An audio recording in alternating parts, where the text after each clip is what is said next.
আলহামদুলিল্লাহ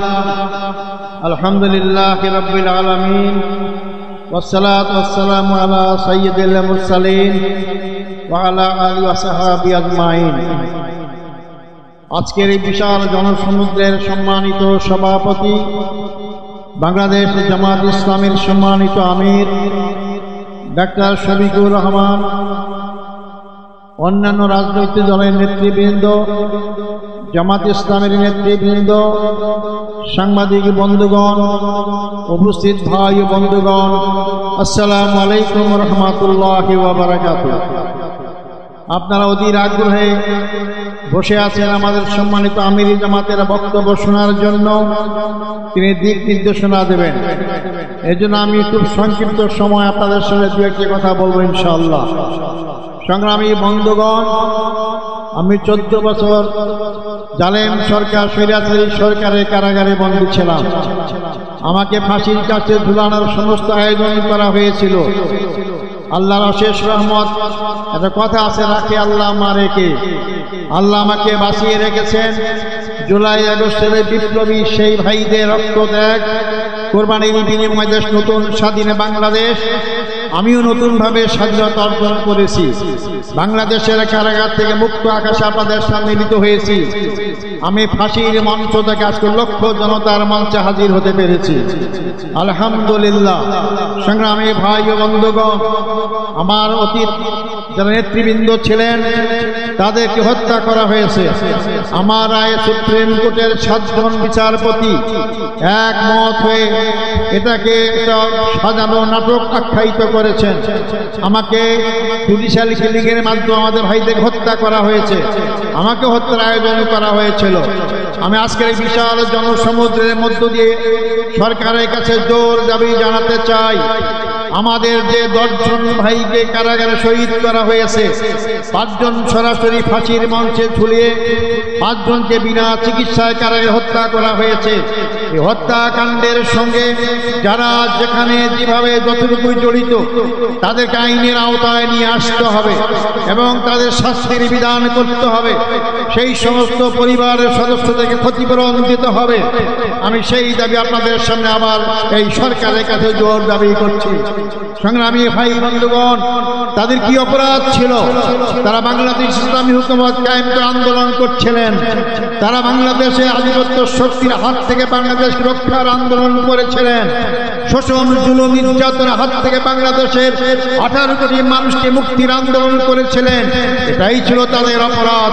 তাদেরকে ফাঁসি দেওয়া হয়েছে। ফাঁসির মাধ্যমে তারা মনে করেছিল বাংলাদেশের জামাত ইসলামী আন্দোলনকে স্তব্ধ করা যাবে, নিশ্চিহ্ন করা যাবে।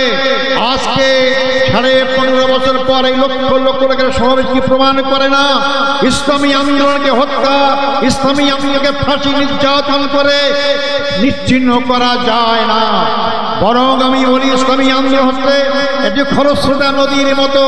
নদীর সামনে যে নামে আপনি বাদ দেন না কেন, খরস্রোতা নদীর পানি তীব্র গতিতে সামনে অগ্রসর হয়, বাঁধ ভেঙে সামনে যেতেই থাকে। আমাদের সামনে নেতাদের হত্যা করে হোক, 71 বয়ান করে হোক, যে নামে আমাদেরকে বাঁধ দিয়েও আমাদেরকে আটকাবার ব্যবস্থা করা হয়েছিল, কোন শক্তি সেই বাঁধে আমাকে আটকাতে পারে নাই। আজকে জামাত ইসলামের সামনে অগ্রসর হচ্ছে। যারা বলেছিলেন যে আমাদের বেটি শাকের বেটি দেশ থেকে পালায় না, আজকে কারা পালিয়েছে? জামাত ইসলামী নেতৃবৃন্দ পালায় নাই। মীর কাসেম আলী সাহেব আমেরিকায় ছিলেন, তিনি বাংলাদেশে এসেছেন, তাকে গ্রেপ্তার করা হয়েছে, ফাঁসি দেওয়া হয়েছে। আর যাদের ঠিকানা অন্য দেশে, তারাই পালিয়ে গিয়েছে।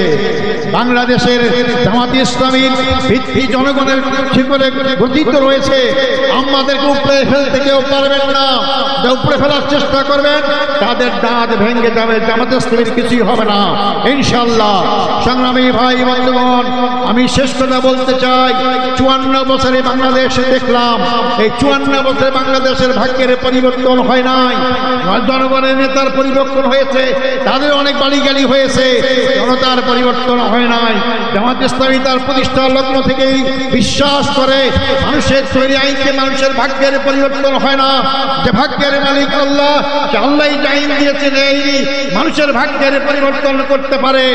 আগামী দিনে আমাদেরকে জনগণের ভাগ্যের পরিবর্তন করতে হলে, 18 কোটি মানুষের ভাগ্যের পরিবর্তন করতে হলে 18 কোটি মানুষের সৃষ্টিকতা মহান রব্বুল আলামিনের আইন দ্বারাই এই ভাগ্যের পরিবর্তন সম্ভব।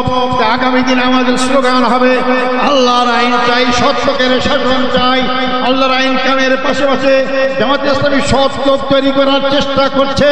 2 মন্ত্রী প্রমাণ করেছে তাদের বিগত 5 বছরের শাসনে একটি পয়সা দুর্নীতির প্রমাণ কেউ পেশ করতে পারে নাই। এই জাতীয় লোকরাই যদি আগামী দিনে নির্বাচনে জয়লাভ করে ক্ষমতায় যায় আর সংসদে আল্লাহর আইন পাশ করে, তাহলে অবশ্যই বাংলাদেশে তারুতে মানুষের ভাগ্যের পরিবর্তন হবে। সংগ্রামী ভাই বন্ধুগণ, শেষ কথা হচ্ছে বাংলাদেশ জামাত ইসলামী প্রচলিত অর্থে কোনো রাজনৈতিক দল নয়। মনে রাখবেন, বাংলাদেশ জামাত ইসলামী প্রচলিত অর্থে ধর্মীয় দল নয়। বাংলাদেশ জামাত ইসলামী পূর্ণাঙ্গ ইসলামী আন্দোলন। ইসলামের বাইরে আমাদের কোনো সম্পর্ক নেই। মানবিক সমাজ গঠন করতে চাই। মানব রচিত আইন দিয়ে মানবিক সমাজ গঠন হবে না। মানুষ মানুষের পক্ষে বিপক্ষে আইন তৈরি করতে পারে। আল্লাহর আইন সবার পক্ষে, জনগণের পক্ষে, তার সৃষ্টিকর্তা মানুষের পক্ষে। আল্লাহর আইন একমাত্র মানুষের মানবিক সমাজ গঠন করতে পারে। আসলে সেই মানবিক সমাজ গঠনের জন্য আল্লাহর আইনে সৎলোক শাসনের প্রতিষ্ঠার আন্দোলনে আমরা শরীক হই। আল্লাহ সবাইকে সেই তৌফিক দান করুক। আল্লাহ হাফেজ। বাংলাদেশ জিন্দাবাদ। জামাত ইসলামী বাংলাদেশ জিন্দাবাদ। আসসালামু আলাইকুম রহমতুল্লাহ ওয়া বারাকাতুহু।